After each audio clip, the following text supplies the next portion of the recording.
नमस्कार, आप देख रहे हैं north star Himachal live. Himachal report के साथ मैं सोनिया। खबरों को विस्तार से जानने के लिए आइए नजर डालते हैं अब तक की कुछ मुख्य सुर्खियों पर। धुंधी में किया गया पौधारोपण।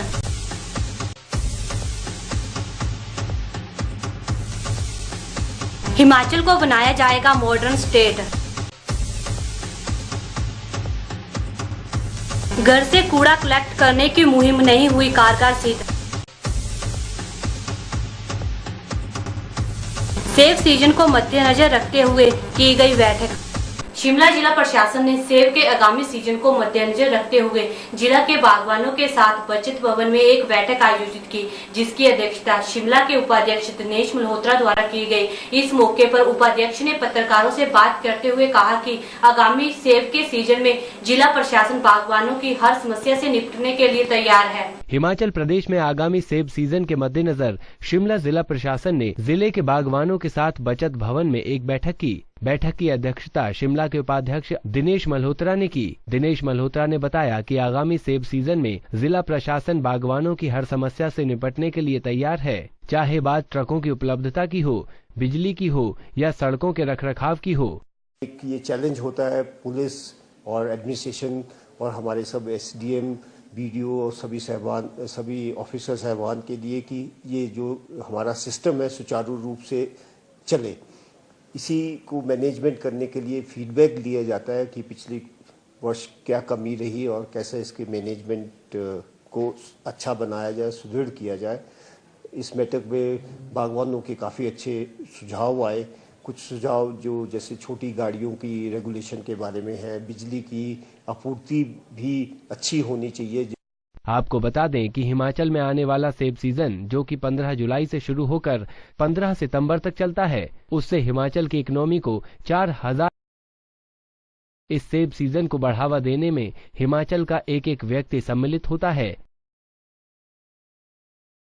गैर सरकारी संगठन देवऋषि प्रोडक्शन ग्रुप द्वारा मनाली में रोहतांग टनल के नजदीक धुंधी में पौधारोपण किया गया, जिसमें सेना के अधिकारियों के अलावा समर कैंप में आए सैकड़ों बच्चों ने भी भाग लिया। इस दौरान सभी ने मिलकर देवदार और बाण के करीब 600 पौधे लगाए। अनेक हमारे पंजाब, हरियाणा, उत्तरांचल, जम्मू कश्मीर से आए हुए युवा जो हमारे बच्चे आए हैं, तो आज हम इनको इन्वायरमेंट का प्रशिक्षण देने जा रहे हैं कि हम हाई उसमें इंस्टीट्यूट में किस प्रकार से या वृक्षारोपण करते हैं और इन्वायरमेंट को किस तरीके से सुरक्षित रखते हैं, और उनको प्रैक्टिकल तरीके से इनको प्रशिक्षण दिया जा रहा है।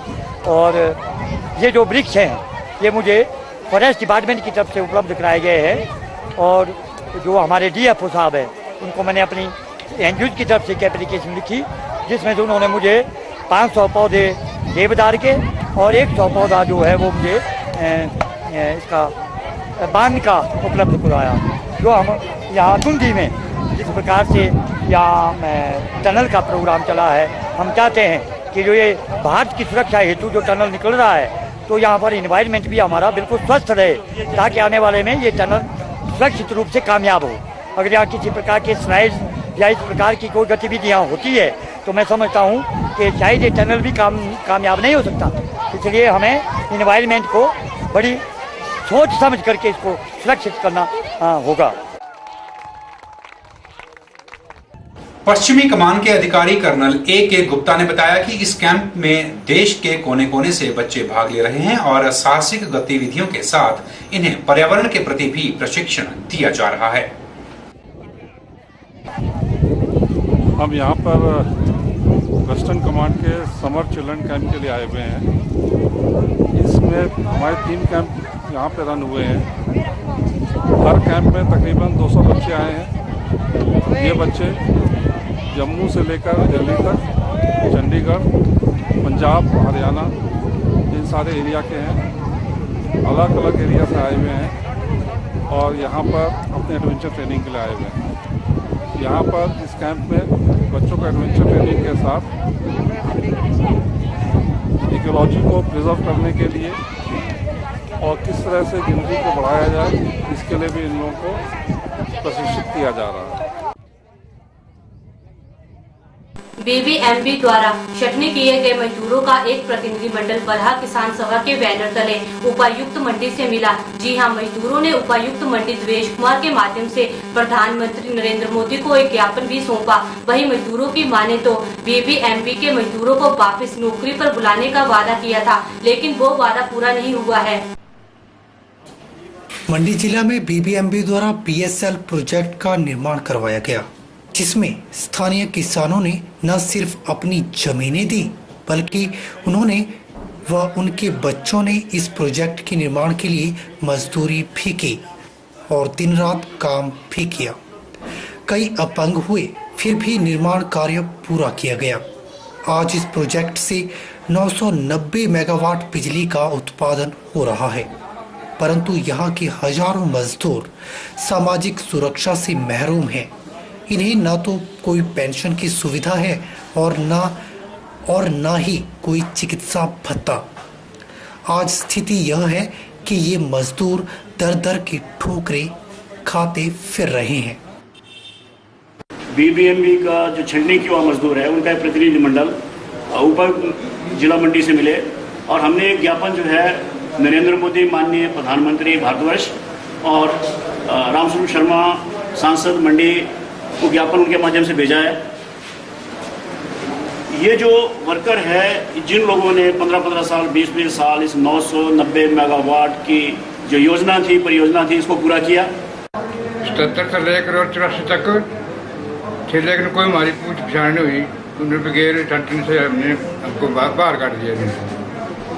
बस उन्होंने दिया था भाई काम के बदले काम दिया जाएगा, वो काम नहीं दिया हमको।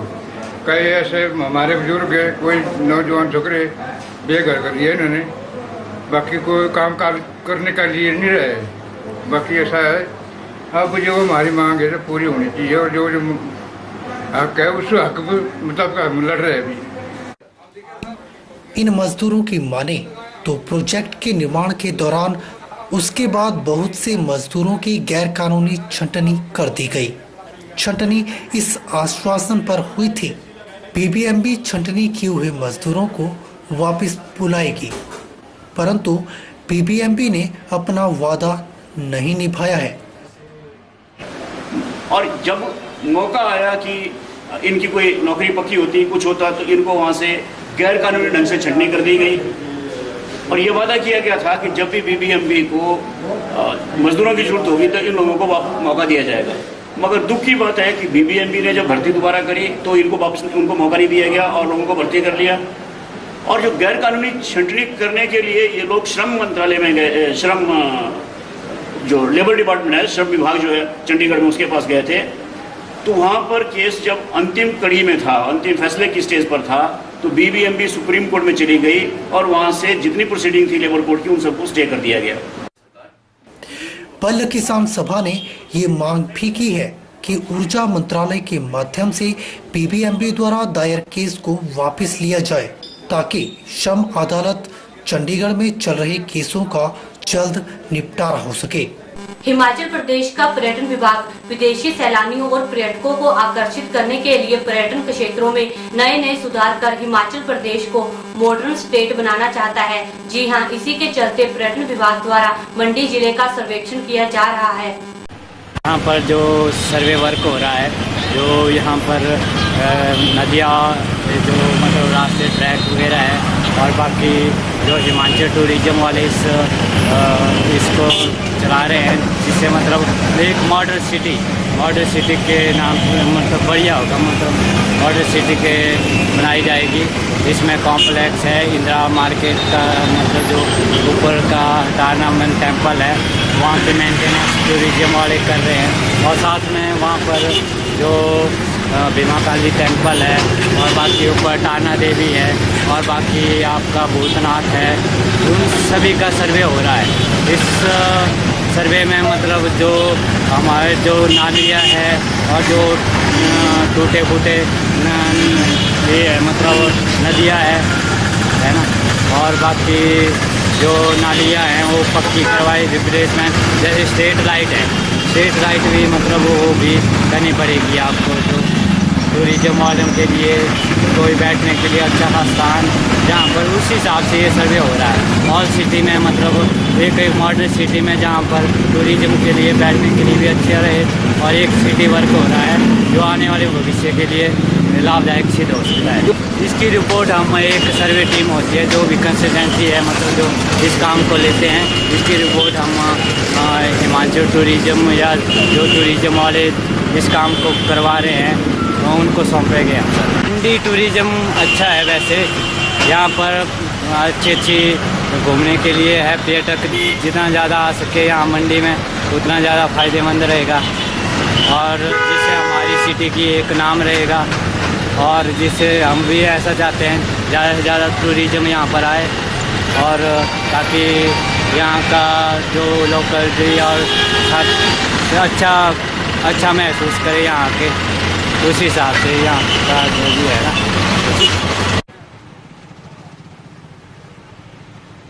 नगर परिषद मंडी द्वारा घर घर से कूड़ा इकट्ठा करने की मुहिम कामयाब होती हुई दिखाई नहीं दे रही है। जी हां, जिले के वार्ड नंबर 11 में आने वाले धनेड़ा मोहल्ला को स्कूल बाजार से होकर गुजरने वाली गली में रास्ते में कूड़े के लगे ढेर इस अभियान की हकीकत और जागरूकता की सच्चाई बयां कर रहे हैं। वार्ड नंबर 11 के अंतर्गत आने वाले धनेड़ा मोहल्ला को स्कूल बाजार से होकर गुजरने वाली इस गली से राहगीरों का गुजरना मुश्किल हो गया है। नाले में खुले में फेंकी गई यह गंदगी नगर परिषद के अभियान और लोगों की जागरूकता पर सवाल खड़े कर रही है। खुले में फेंकी गई यह गंदगी जो न सिर्फ आसपास के वातावरण को दूषित कर रही है, बल्कि स्थानीय लोगों के लिए परेशानी का सबब बनी हुई है। स्थानीय लोगों की माने तो यहाँ से उठ रही गंदगी हवा के झोंकों ने नाक में दम कर रखा है। ये वार्ड नंबर 11 की गली है, यू ब्लॉक के सामने से गली चलती है ऊपर तक, सर्किट हाउस तक जाती है। तो यहाँ सर सारे मोहल्ले वाले यहाँ कूड़ा फेंकते हैं, आने जाने वालों को बहुत परेशानी होती है। दिन भर बदबू फैल जाती है, बंदर बैठे रहते हैं, बच्चों को कई बार तो बंदर काटने को पड़ते हैं। अब ऊपर वाले मोहल्ले वाले भी इसी में कूड़ा फेंकते हैं, इधर से भी कूड़ा ला के फेंकते हैं, उधर आगे से भी यहाँ ला के कूड़ा फेंकते हैं।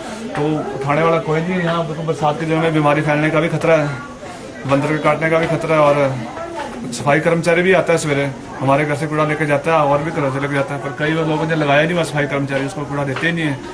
तो फिर इसका कुछ समाधान आप क्या चाहते हैं? हम चाहते हैं कि सर इस समस्या से हमें निजात दिलाई जाए, क्योंकि बरसात का महीना है, बीमारी फैलने का भी डर है, बच्चों को बीमारी हो सकती है। हम बहुत जनों को बोल चुके हैं यहाँ पे गंद मत फेंको, फिर भी लोग मान ही नहीं रहे, लड़ने के लिए पड़ते हैं, फिर लड़ने के लिए आ जाते हैं हमारे पास।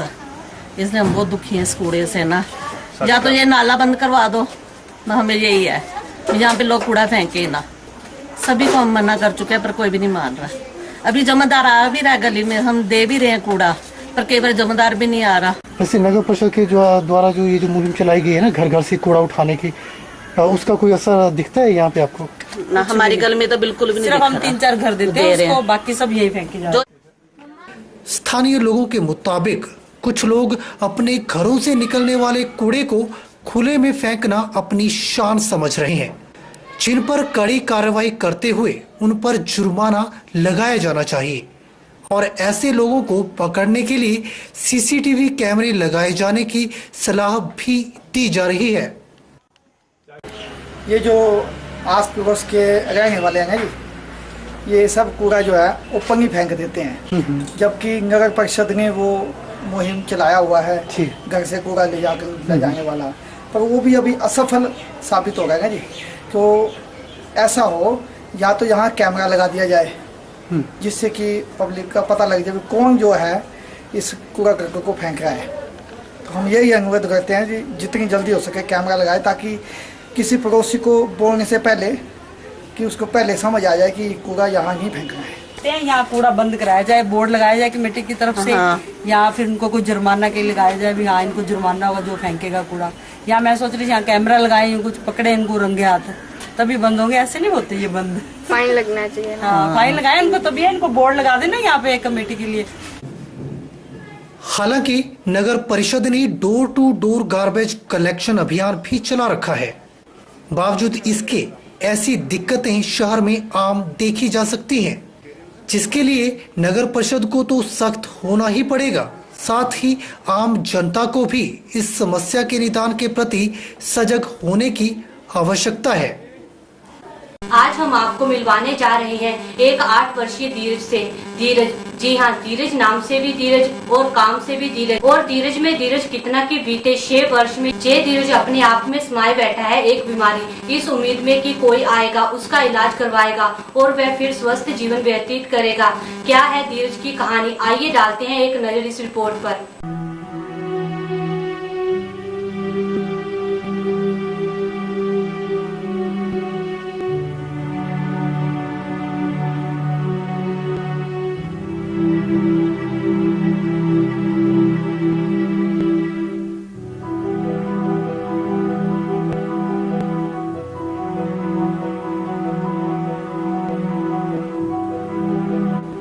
8 वर्षीय मासूम की यह तस्वीर जो आप देख रहे हैं, यह है धीरज।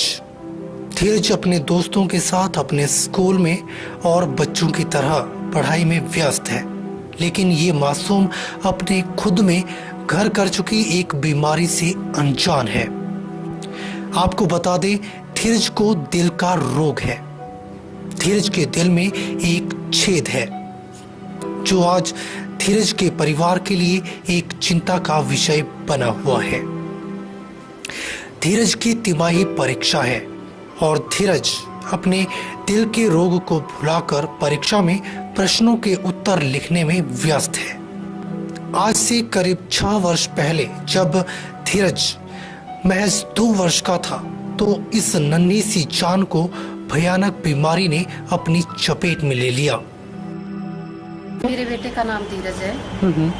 मैं उसका इलाज करवाना चाहती हूँ, फिर मेरे पास इतने पैसे नहीं है और वो इतना बीमार है कि वो नीला पड़ जाता है और उसके होठ भी नीले पड़ जाते हैं, चक्कर आता है, उसको बेहोश हो जाता है और जैसे ऐसा लगता है कि वो मर गया, बेहोश हो जाता है। स्कूल जाता है, 4th क्लास में पढ़ता है और फिर भी हम उसके लिए कुछ भी नहीं कर पा रहे। धीरज के माता पिता उसे मंडी के क्षेत्रीय अस्पताल ले गए और यहाँ इलाज भी करवाया। चिकित्सीय जांच के पश्चात डॉक्टरों ने धीरज का इको टेस्ट करवाने की सलाह दी। चिकित्सकों ने ये टेस्ट करवाने की बात तो की, लेकिन ये टेस्ट करवाना भी इस परिवार के लिए एक बड़ी चुनौती थी। लेकिन माँ बाप के लिए बच्चे से बढ़कर और भला क्या हो सकता है। इस परिवार ने बड़ी मुश्किल से पैसे जुटाकर धीरज का इको टेस्ट करवाया, जिससे चिकित्सक जान पाए कि धीरज के दिल में छेद है और उसे इलाज के लिए IGMC शिमला ले जाना पड़ेगा। उसको हॉस्पिटल ले गए, जनरल हॉस्पिटल। वहाँ पे हमने दिखाया उसको उल्टियाँ और बहुत ज़्यादा पॉटी होती थी और हम उसकी वजह से हम बहुत परेशान थे। फिर मैंने उसको ऐसे डॉक्टरों के पास ले जाना, चेक करवाना, फिर कहीं कहीं ले गए, जैसे भी लोग बताते गए हम इलाज करवाते रहे। तो डॉक्टर ने क्या बोला कि इलाज पे कितना खर्चा आएगा अगर इसका इलाज हो रहा है? उसको पहले तो कुछ भी पता नहीं चला उसका कि क्या हुआ क्या नहीं हुआ भी। तो उसके बाद हम डॉक्टर मंजुल के पास चले गए। तो डॉक्टर मंजुल ने कहा कि इसको तो दिल का छेद है। फिर डॉक्टर मंजुल ने कहा कि इसका मतलब इसको आप शिमला ले जाओ, शिमला ले जाओ। शिमला ले जाने के लिए मेरे पास इतने पैसे नहीं हैं कि मैं उसको शिमला ले जाऊँ और मैं फिर समझ में नहीं आ रहा है। मैं उसको ठीक भी करवाना चाहती हूँ और ऊपर से उसका इलाज भी करवाना चाहती हूँ, लेकिन मेरे पास इतने पैसे नहीं हैं। अभी भी है कि उसके दिल में छेद, तो उसको जो गरीब आदमी से वो बेचारे भाई मारा, तो हम भी गरीब आदमी से इस करके पैसा जुड़ा नहीं। डॉक्टर लोगों के पास यहाँ ऑर्डर दिया इन्होंने कि शिमले ले जाओ। शिमले जाने के लिए हमारे पास पैसा नहीं था, तो इस करके बच्चे की जो है तो बर्बादी हो रही थी। तो इस करके जो है तो बड़े मुश्किल से उसको कहीं किसी की दवाई लाए को किसी की दवाई लाए, इतनी दूर तक जाने के लिए फायदा नहीं है। हमारे पास किराया भाड़ा, तो बच्चे का इलाज हमने कहाँ से करवाना। धीरज की मां जमुना के मुताबिक उनका परिवार आर्थिक दृष्टि से बहुत पिछड़ा हुआ है। परिवार की रोजी रोटी भी बड़ी मुश्किल से जुटा पाते हैं। ऐसी परिस्थिति में वे अपने बच्चे का इलाज कैसे करवा पाते। एक टूटी फूटी झोंपड़ी में अपना जीवन बसर कर रहा ये परिवार मेहनत मजदूरी कर 2 वक्त की रोजी रोटी जुटा पा रहा है। रोजी रोटी कैसे चली, मैं खुद कमाती हूँ, उसकी वजह से। क्या काम करते हैं? ऐसे यहाँ हॉस्पिटल में काम करती हूँ और उसकी वजह से हम अपने परिवार का खर्च भी पूरा नहीं कर पाते हैं, तो उसका इलाज कैसे करवाएंगे, मुझे ये समझ नहीं आ रही है। इतनी गरीबी में हम पड़े, शाम को रोटी होती तो सुबह के लिए नहीं मिलती है, सुबह के लिए मिलती तो शाम के लिए रोटी नहीं होती है, तो हम इतनी गरीबी मंजूरी में पड़े हैं। पिता क्या करते हैं? पिताजी ये थोड़े उसका गत्ता गुत्ता इकट्ठा करते हैं, तो शाम की रोटी को पैसा करेगा इकट्ठा। अब धीरज बड़ा हो रहा है और उसके मन में भी बहुत से सवाल उमड़ रहे हैं। धीरज भी चाहता है कि उसका इलाज हो और वो अपने दोस्तों के साथ खेले, दौड़े और एक स्वस्थ जीवन जिए, लेकिन धीरज की मां, जिसे धीरज को दिलासा देने के लिए महज खांसी की दवाई का सहारा लेना पड़ रहा है, जिससे धीरज को लगता है कि उसका इलाज हो रहा है। आज धीरज बिना इलाज के 8 वर्ष का हो चुका है, लेकिन मां का दर्द है कि वो धीरज का इलाज कराए तो कैसे। अब गुहार है तो बस प्रशासन से कि किसी तरह उसकी मदद हो और वो अपने बेटे को स्वस्थ देख सके। मेरी समझ में नहीं आ रहा है, मैं उसको ठीक भी करवाना चाहती हूँ और ऊपर से उसका इलाज भी करवाना चाहती हूँ, लेकिन मेरे पास इतने पैसे नहीं हैं। क्या कभी आपने सरकार या प्रशासन से आपने हेल्प ली हो? जी हाँ, मैंने ऐसे मैं अनिल शर्मा जी के पास गई थी, उन्होंने कहा कि हम आपकी हेल्प करेंगे, और मैं गई उनके पास, उन्होंने कहा हम कुछ पैसे भेजेंगे जिससे आप अपने बेटे को शिमला ले जा सकते हैं। मैं गई, उसके बाद उन्होंने कहा तो ज़रूर, लेकिन ना कोई पैसा मिला, ना कोई भी ऐसी चीज़ नहीं मिली, और ना हमारे पास घर है, ना कोई भी रहने के लिए कोई भी ऐसी जगह नहीं है। आजकल इतनी बारिश हो रही है, बारिश की वजह से अब पिछले 2 दिन पहले ऊपर से पत्थर गिरे और बच्चों के पीछे जो पत्थर आए, सारे पत्थर, बच्चों के बैग वगैरह स्कूल के, वो भी नीचे दब चुके थे, और मैंने 2-3 दिन बच्चों को स्कूल नहीं भेजा। हमारा साथ कोई भी नहीं दे रहा है, क्योंकि ये तो सब ने झूठ बोलते हैं कि हम गरीबों की हेल्प करते हैं, कोई भी नहीं करता है, ये सब कुछ झूठ बोलते हैं। बच्चे का इलाज नहीं हो पा रहा है? बच्चे का इलाज नहीं हो पा रहा है। जो बच्चा जो है, तो जब से बच्चा 2 साल का था, उसे उसको छेद की कमी थी। आप क्या चाहते हैं कि उसको सरकार कोई हेल्प करे उसकी? उसको ऐसा भी जो सरकारी इलाज कर दे सरकार, तो अच्छी बात है। के हेल्पलाइन के माध्यम से हम भी आप सभी दर्शकों से गुजारिश करते हैं कि धीरज के स्वस्थ होने की राह में आप भी उसके हमसफर बने और जितना हो सके आर्थिक सहयोग देकर धीरज के इलाज में मदद करें। खबरों के इस अंक में इतना ही। आप देखते रहिए नॉर्थ स्टार हिमाचल लाइव।